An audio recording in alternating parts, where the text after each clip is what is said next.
Hi everyone, I'm Chandresh Mehta. Welcome back to my channel Step Up. Previous lecture की अगर हम बात करें तो हमने डिस्कस किया था कोठारी कमीशन और इस वीडियो में हम बात करने वाले हैं educational policies of independent India. अगर हम बात करें आज़ादी के बाद हमारे भारतवर्ष में 3 ही मेजर पॉलिसीज़ बनी हैं रिलेटेड टू एजुकेशन, जिसकी वजह से इम्प्रूवमेंट की जाती है एजुकेशन सिस्टम में। तो first policy was national education policy 1968, second policy I national education policy 1986 और इसी पॉलिसी को रिवाइज किया गया और नाम दिया गया POA 1992। तो ये जो प्रोग्राम ऑफ एक्शन 1992 है ये रिवाइज्ड पॉलिसी है 1986 की। एंड थर्ड पॉलिसी इज़ जो रिसेंट इम्प्लीमेंट हुई है वो है national education policy 2020।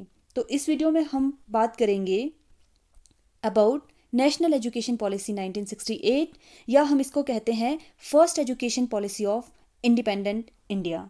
So let's start with the points. Bharat सरकार के द्वारा 1968 में फर्स्ट नेशनल एजुकेशन पॉलिसी को अनाउंस किया गया। उस समय भारत की प्रधानमंत्री श्रीमती इंदिरा गांधी जी थे।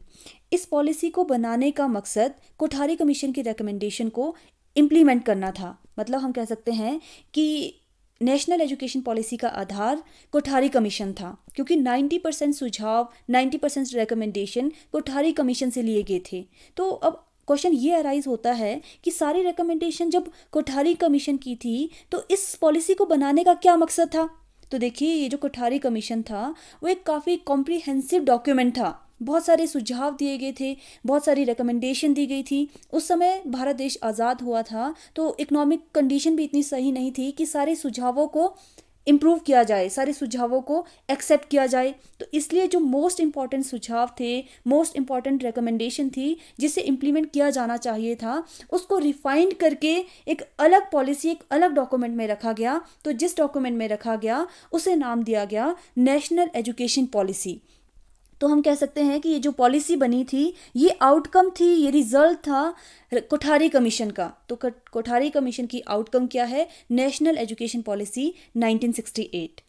This policy covers elementary education to higher education in both rural and urban area. अब देखो, जितनी भी मेजर रिकमेंडेशन थी वो इस बात, ये जो पॉलिसी है ये बात करती है, जैसे कि एलिमेंट्री एजुकेशन से लेकर हायर एजुकेशन को इम्प्रूव करने की बात करती है। Not only in urban area बल्कि रूरल एरिया में भी हमने बहुत सारी यूनिवर्सिटीज़ ओपन करनी है, स्कूल्स ओपन करने हैं, इम्प्रूवमेंट करनी है from pre primary education to secondary education as well as higher education.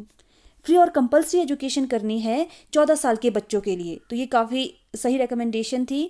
Free और compulsory education for children up to the age of 14।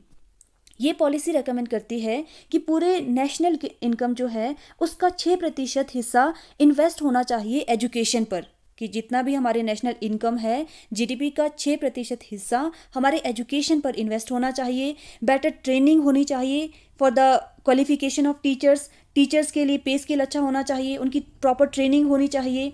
3 language formula को अडॉप्ट करना है, ऐसी रिकमेंडेशन देती है national education policy 1968।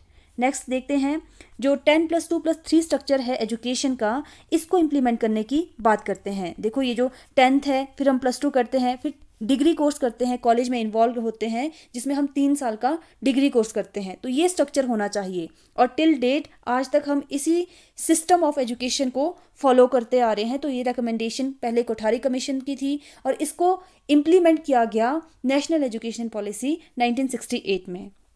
Equalisation of educational opportunities, ये recommend करती है कि एजुकेशनल अपॉर्चुनिटीज़ को इक्वलाइज करना है। साइंस और मैथमेटिक्स सब्जेक्ट को हमने स्कूल सिस्टम में कंपलसरी करना है। जब तक स्कूल सिस्टम है 1st to 10th क्लास तक हमने कंपलसरी करना है साइंस एंड मैथमेटिक्स जैसे सब्जेक्ट को।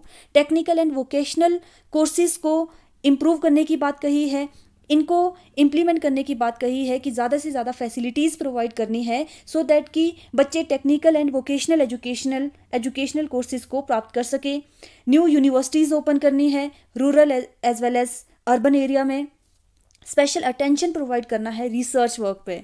जो हायर एजुकेशन है वहाँ पर फेलो वर्क को बढ़ाया जाना चाहिए सो दैट कि रिसर्च वर्क में हम इम्प्रूवमेंट ला सकें।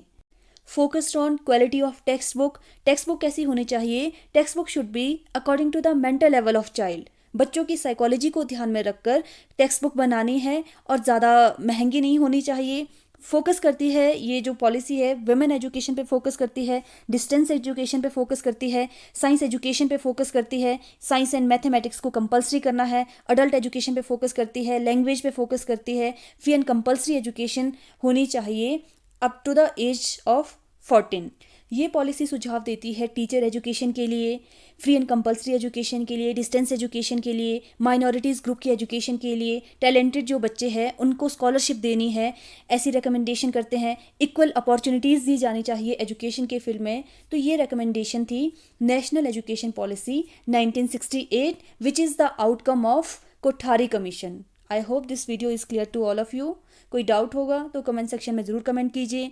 If you find this video useful, please like and share it with your friends. Stay connected. Stay tuned. Thanks for watching Step Up.